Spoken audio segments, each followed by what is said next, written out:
My sister works in some warehouse, my brother Marcus told his fiancée Claire at the rehearsal dinner. Basic inventory stuff. Nothing impressive. I kept eating my salmon, fork moving steadily to my mouth. His friend Derek's phone buzzed. He glanced down, then froze. Wait, isn't this you on Forbes cover? $2.8 billion e-commerce empire at 28 foot. The champagne glasses stopped mid-air. Marcus had always been the golden child. Always. I was 8 when I first understood the pattern. Mom had driven 40 minutes to watch Marcus's Little League game on a Tuesday afternoon. That same week I'd won the regional science fair.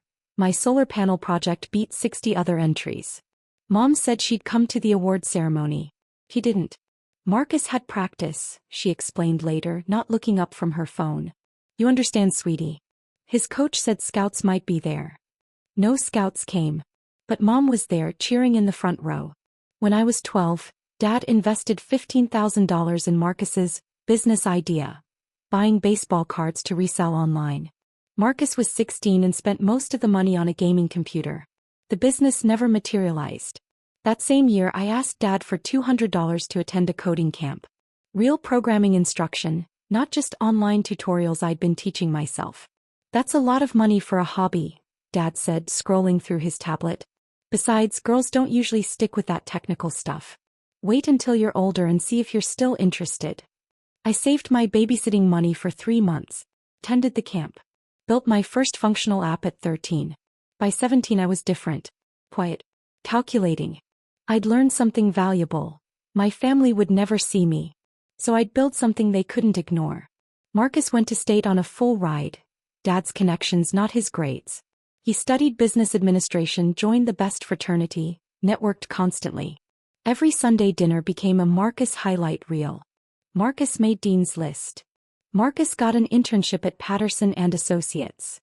Marcus is dating a girl whose father owns 3 car dealerships. I went to community college. Worked 40 hours a week at a fulfillment center while taking online courses. Lived in a studio apartment with furniture from Craigslist. Nobody asked about my classes. Nobody asked about my job beyond, still doing that warehouse thing? What they didn't know, I wasn't just working at the warehouse. I was studying it. Every inefficiency.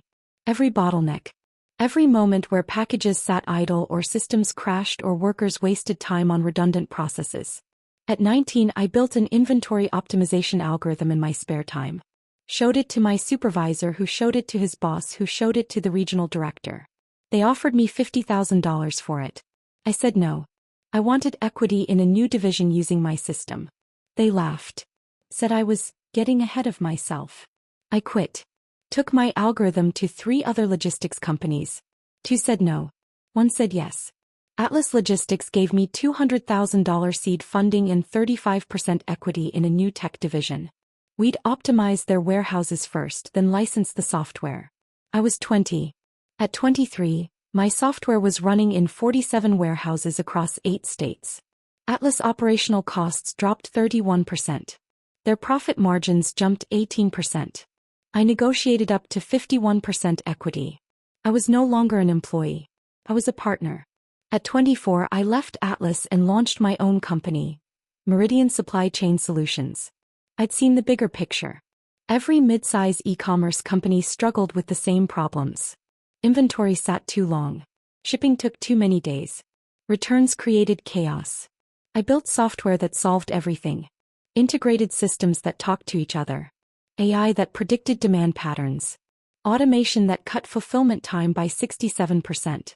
Marcus graduated at 23.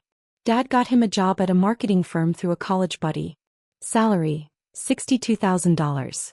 Such a great starting position, Mom gushed at Sunday dinner. He's going to be running that place in 5 years. I was at that dinner.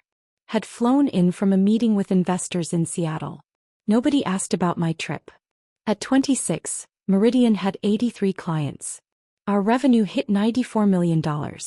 I owned 81% of the company. At 27, Forbes noticed. They wanted to profile me for their 30 under 30 feature in the retail and e-commerce category.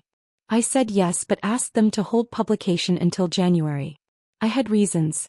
At 28, 3 weeks ago, Our valuation hit $2.8 billion after securing contracts with 7 of the largest online retailers in North America. My family knew none of this. To them, I still worked in some warehouse because that's what I'd said 5 years ago when they asked. I never corrected them. They never asked for details. The rehearsal dinner was at Bellevue Estate, a resort with manicured gardens and a view of the mountains. Marcus had rented the entire terrace for 80 guests. Claire's father owns the resort. Mom had mentioned when she called to invite me. Make sure you dress appropriately. These are important people. I arrived in a simple navy dress. Good fabric, understated. I'd learned that looking too polished made my family uncomfortable, like I was trying too hard. Marcus worked the room in a custom suit, arm around Claire, introducing her to aunts and uncles and family friends. He looked confident, happy. I was genuinely glad for him. Despite everything, I didn't want him to fail. I just wanted space. Emily.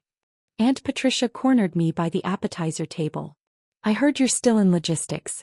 Are you supervising anyone yet? I manage some operations, I said. Oh, that's nice. Small steps. She patted my arm. Marcus says you've been at the same warehouse for years. Loyalty is good, but don't be afraid to apply elsewhere. I have a friend at FedEx who might know someone. I appreciate that. Dad approached with his brother. Emily, you remember Uncle Robert? He's expanded his accounting firm to 3 locations now. Uncle Robert shook my hand. His grip was performative. Your father tells me you're still doing warehouse work. Ever think about getting a degree? Night school maybe? Counting is steady work. Better than manual labor. I have a degree, I said quietly. Oh, that's right, community college. He nodded like that explained everything. Well, it's something. They walked away, already discussing Marcus's new job. He'd been promoted to senior account manager at Patterson and Associates. His starting salary of $62,000 had grown to $89,000 over 5 years. Impressive by normal standards. The announcement came during appetizers. Marcus stood, champagne glass raised. Claire beamed beside him. I want to thank everyone for being here, Marcus said.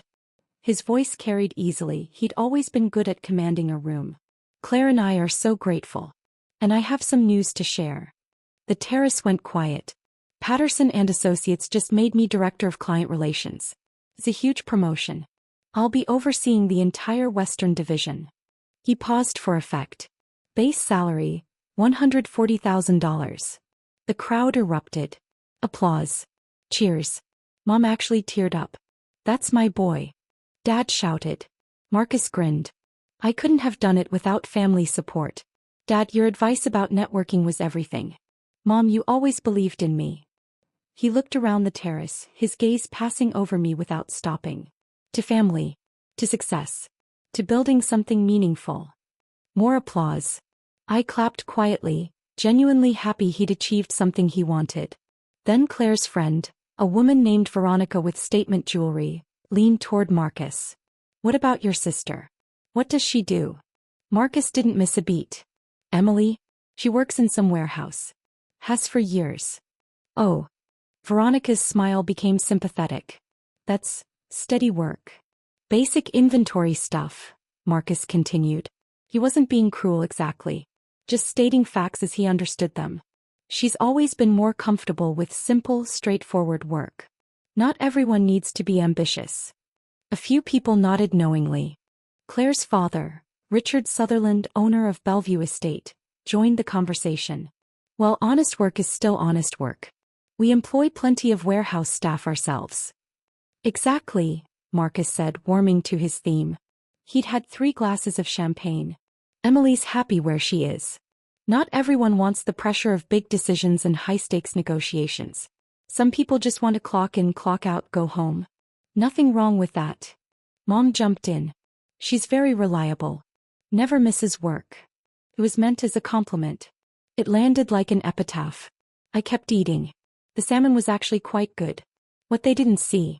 The previous Tuesday, I'd sat in a conference room in Chicago with the CEO of Retail Hub, the 3rd largest online marketplace in North America. Across the table, their COO, VP of Operations, and 3 board members. Your system cut our fulfillment time by 52%, the CEO said, sliding a contract across the mahogany table. This is a 5-year exclusive licensing agreement. $95 million annually, plus 3% of cost savings generated by your software. I'd reviewed every line twice before signing.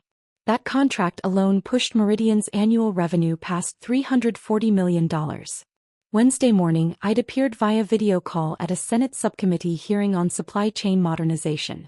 Senator Patricia Hewitt specifically requested my testimony about logistics technology. Ms. Chen, your work has revolutionized efficiency in an industry that desperately needed innovation, she'd said. The committee appreciates your insights. Thursday, I toured a new warehouse facility in Phoenix that would serve as Meridian's Southwest headquarters. The building, 380,000 square feet. My chief operations officer walked beside me, tablet out, discussing the $23 million build-out. We'll be operational by March, he'd said. This brings our total facilities to 12 across North America. Friday morning, Forbes called to confirm their publication date. We're running your cover story in the January issue, the editor said. It hits newsstands tomorrow morning. Online at midnight tonight. The headline is 28 years old, $2.8 billion. How Emily Chen built the Amazon of supply chain software. That's fine, I'd said. Our social team will push it hard. This is exactly the kind of story that goes viral. Young, self-made, disrupting an entire industry. Expect media requests. Understood. One question. The biographical section mentions you started working in warehouses at 17. Very compelling origin story. But it says your family doesn't know about your company. Is that accurate? Yes. That's unusual.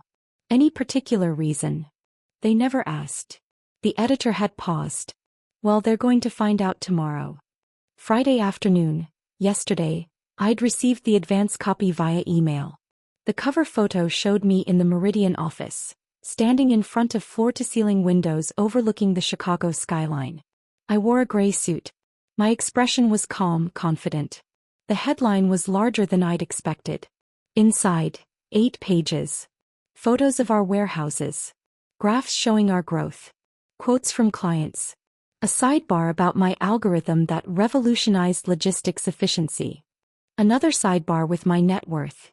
$2.1 billion, based on my 81% ownership of Meridian. The article mentioned I'd worked my way up from a fulfillment center job. It mentioned community college. It mentioned building the first version of my software on a 5-year-old laptop in a studio apartment. It did not mention my family. I'd asked them not to include that detail. Some things were private. But the publication date was January 4th. Marcus's wedding was January 5th. The rehearsal dinner was tonight, January 4th, 8 p.m. Forbes released online at midnight. Newsstands received copies by 6 a.m. The timing wasn't accidental.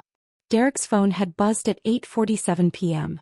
He was a college friend of Marcus's, worked in finance, always scrolling through news apps during social events. The Forbes notification appeared on his screen. He'd opened it absently, probably expecting another article about crypto or market trends. I said, my face. The headline. The $2.8 billion figure in bold text. He'd stared at his phone. Looked up at me. Looked back at his phone. Wait, Derek said, his voice cutting through the conversation. Isn't this you on Forbes' cover? The table went quiet. Marcus turned. What? Derek held up his phone, turning it so others could see. $2.8 billion e-commerce empire at 28. This is Emily, right? I set down my fork. Said nothing. Let me see that. Marcus grabbed the phone. His face went pale. Actually pale. The color drained from his cheeks like someone had pulled a plug. Claire leaned in. Oh my God. Mom pushed back from her seat. That can't be right. Emily, what is this? Forbes 30 under 30 feature, Derek said, scrolling. It's the cover story. Says she founded Meridian Supply Chain Solutions. Revenue of $340 million in the last fiscal year. Valued at $2.8 billion after recent contracts with, holy shit, Retail Hub uses her software. Dad had gone very still. This is a mistake. Emily works at a warehouse. She owns the company that builds software for warehouses, Derek read aloud. Started working in fulfillment centers at 17, Built optimization algorithms, launched Meridian at 24. Clients include, Jesus, this list is every major online retailer in North America. Uncle Robert stood up so fast his chair tipped backward. That's not possible. Aunt Patricia's wine glass slipped. Red wine spread across the white tablecloth. She didn't seem to notice. Richard Sutherland, Claire's father, the resort owner, had pulled out his own phone. His expression shifted as he scrolled. Richard Sutherland here. I'm looking at the Forbes article about Emily Chin. This says her company signed a deal with Bellevue Hospitality Group last month. We signed with Meridian. His wife pulled out her phone. Nodded. That's the vendor we chose for the new inventory system. Starts implementation in February. Richard looked at me. Actually looked, maybe for the first time all evening. You own Meridian?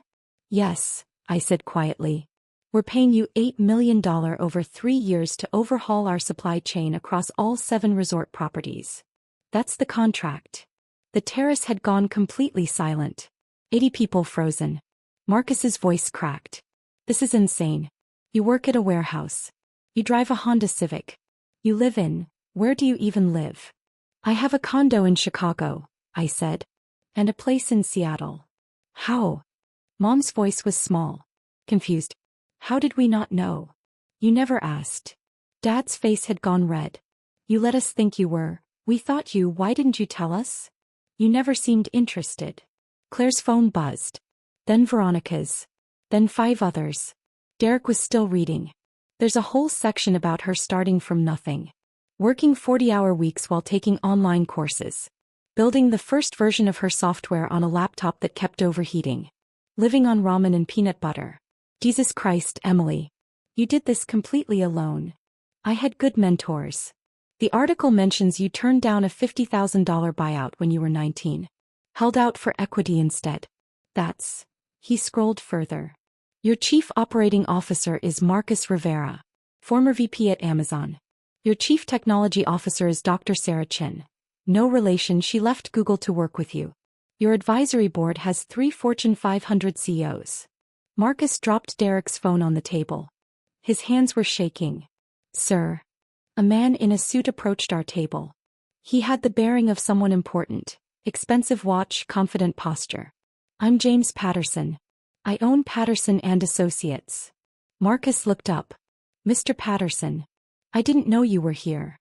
Claire's father and I play golf. Patterson glanced at Marcus, then focused on me. Miss Chin, I've been following Meridian's growth.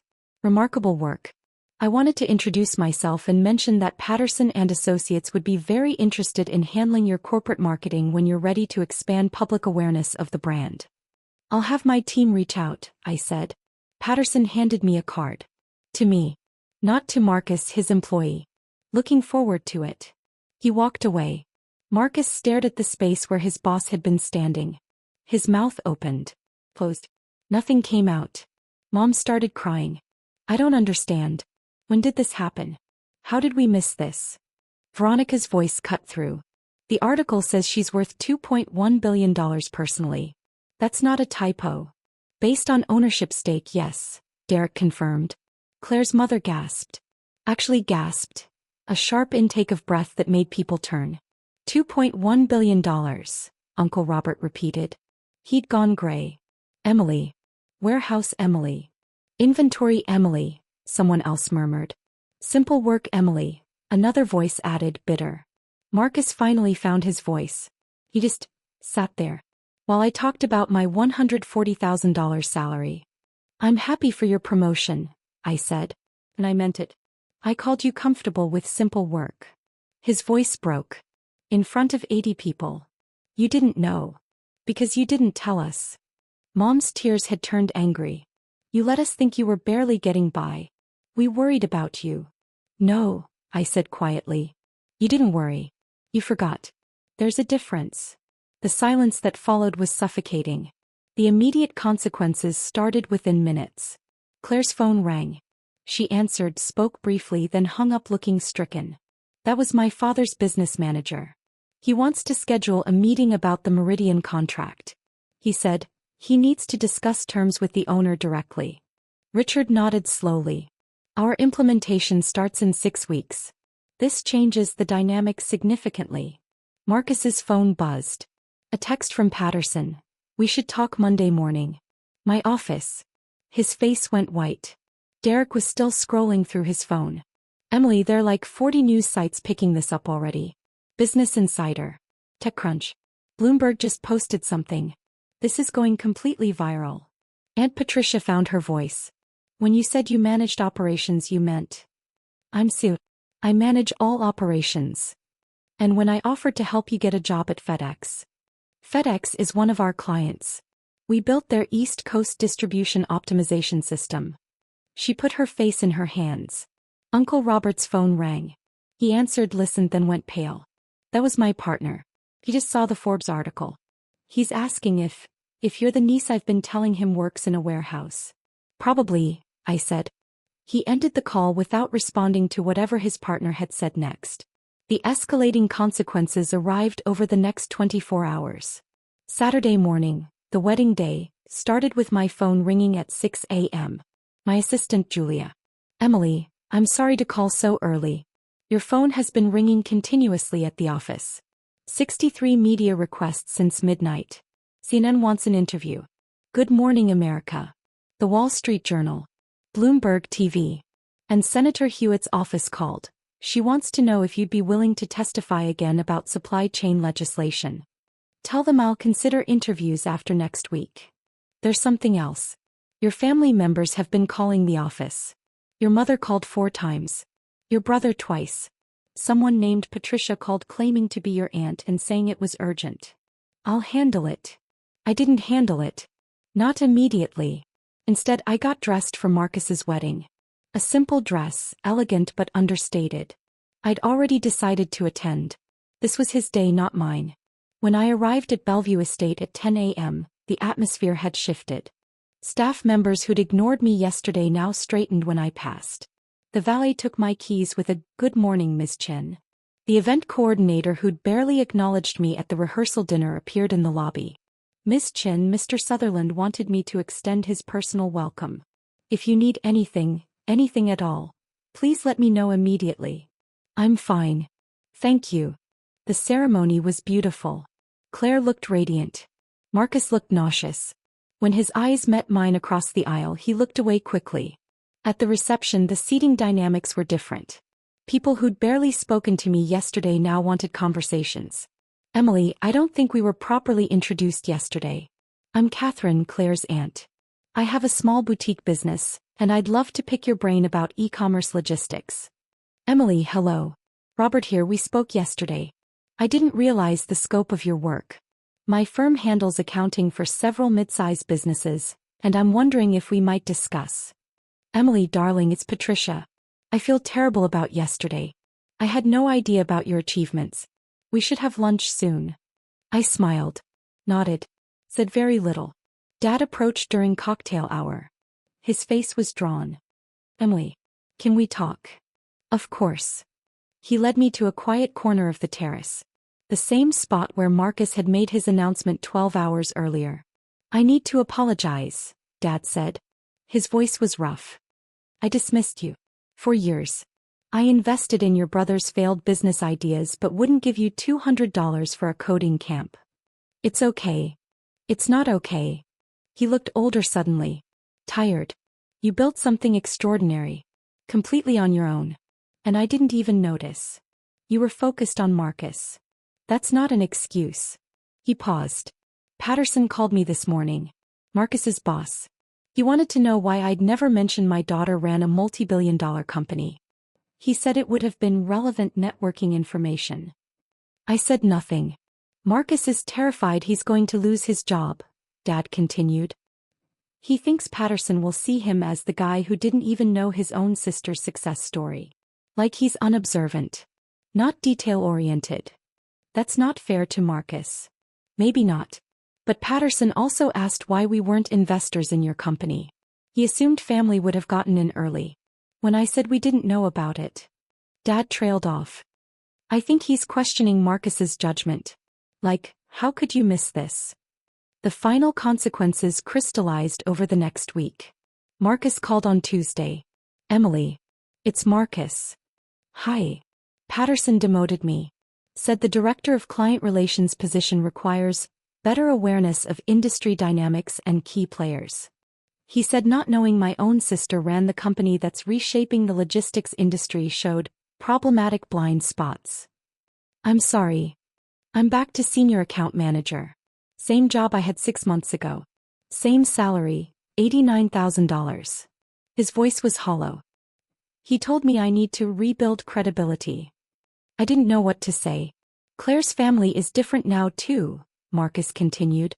Her father asked if you might consider a larger contract for Bellevue. Her mother invited you to some charity board she's on. Claire's aunt wants to invest in your company. I'm not taking outside investors right now. Yeah. I told them that. He paused. Everyone wants to know you now. And everyone's looking at me like I'm the idiot who talked down to a billionaire at his own rehearsal dinner. You didn't know. I should have known. I'm your brother. His voice cracked. How did I not know? Mom called on Wednesday. Emily, please. We need to talk about this. What would you like to discuss? Everything. Her voice was frantic. You have multiple homes. You run a company with hundreds of employees. You're on magazine covers? When did any of this happen? Over the past 8 years. 8 years. She said it like a curse. 8 years and you never told us. I mentioned some of it.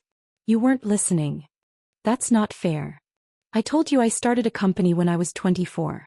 You said, "That's nice, honey," and asked if I'd seen Marcus's new apartment. I mentioned I was traveling for work. You asked if I could still afford rent. I said I bought a condo. You asked if it was safe in that neighborhood. Silence. Every conversation led back to Marcus, I said quietly. His job. His life. His accomplishments. There was never space for mine. So this is punishment? Mom's voice turned sharp. You let us look like fools in front of Claire's family? You embarrassed us. I didn't plan the timing. The article came out the night before the wedding. That's not a coincidence. Forbes chose the publication date. You could have warned us.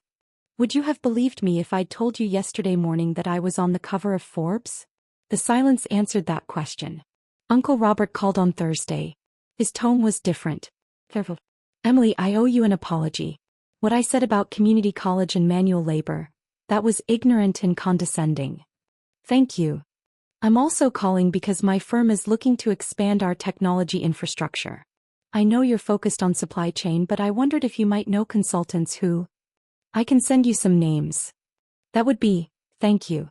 And Emily, if you ever need accounting services for Meridian, we'd be honored to. We have a firm. But I appreciate it. After he hung up, I sat in my Chicago condo and looked at the city lights. My phone hadn't stopped ringing for 5 days. Media. Business contacts. Family members suddenly interested in my life. The Forbes article had generated 4.2 million views online. My LinkedIn had gained 34,000 followers. Meridian's website traffic increased 280%. I'd achieved something remarkable.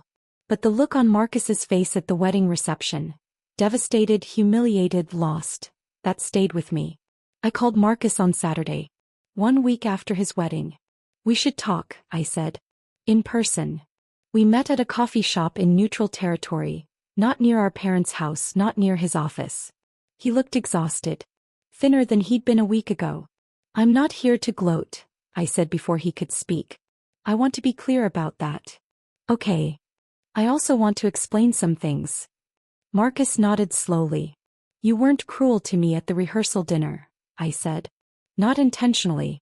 You believed what you said because it's what I let you believe. That's on me partially. But I never asked, Marcus said quietly. That's the part one keep coming back to. 8 years. I never once asked about your actual life. What you were building. What you cared about. I just accepted the warehouse story and moved on. You were focused on your own life. That's not an excuse. He looked at his coffee. Dad invested $15,000 in my baseball card idea. It failed completely. You asked for $200 for a coding camp and got turned down. You remember that? Yes. I didn't remember until Mom brought it up 3 days ago. She was crying saying she'd failed you. And I realized, I don't remember most of your childhood. I remember mine. My games, my accomplishments, my struggles. But you're just background. I didn't argue because it was true. Patterson actually told me why he demoted me, Marcus continued. He said, in client relations the most important skill is paying attention. Noticing details. Understanding the people around you.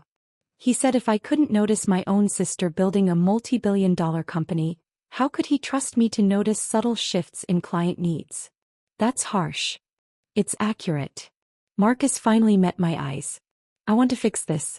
Not for Patterson or my job or because you're successful. But because you're my sister and I've been a terrible brother. You haven't been terrible. I've been absent. Which might be worse. We sat in silence for a moment. I don't expect you to forgive everything immediately, Marcus said. I don't expect us to be close. But I'd like to try. Should we try? Can we do that? I considered his question carefully. Here's what I need, I said. I need you to understand that I'm not going to invest in your projects or give you a job at Meridian or introduce you to my business contacts. Marcus nodded. I wouldn't ask. I need space from the family dynamics. Mom keeps calling asking why I didn't tell her about speaking at the Senate hearing or meeting with CEOs. She wants to be involved now. But she wasn't involved for 8 years and I've built a life that doesn't include constant family updates. That's fair. And I need you to understand that your success and my success are completely separate things. You're good at what you do. You earned your position at Patterson. The demotion isn't fair and I'm genuinely sorry it happened. But we're not in competition. I know. Do you? Because there's a part of you that's comparing your $89,000 salary to my company valuation. I can see it. Marcus flinched but didn't deny it. Don't do that to yourself, I said gently. Money isn't the only measure of success. You have Claire. You have a career you're building. You're good at networking and relationship management, skills I'm terrible at. The world needs both of us. When did you become so wise? When I spent 8 years working 80-hour weeks and had no one to talk to except my therapist. That startled a laugh out of him. You have a therapist? Yes. Weekly sessions.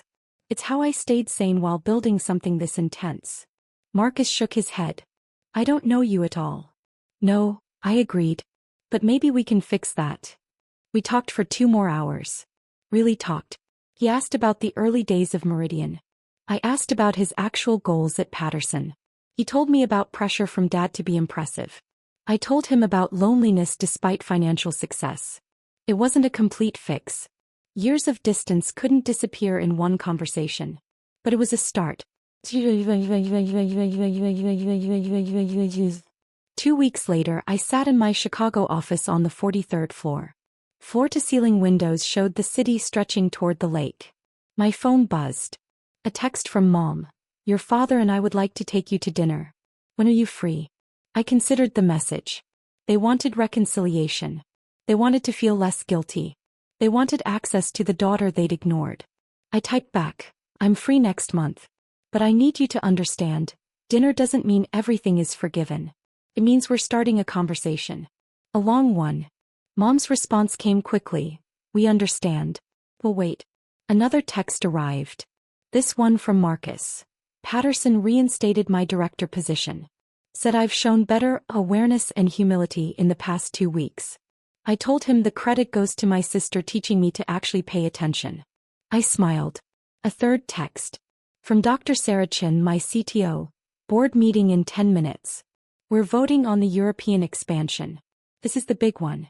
I stood, straightened my jacket and walked to the conference room. The work continued. The company grew. The success built on itself. But now for the first time in 8 years I had something else. A family that actually saw me. It wasn't perfect. It wouldn't be easy. But it was a start. And sometimes that's enough.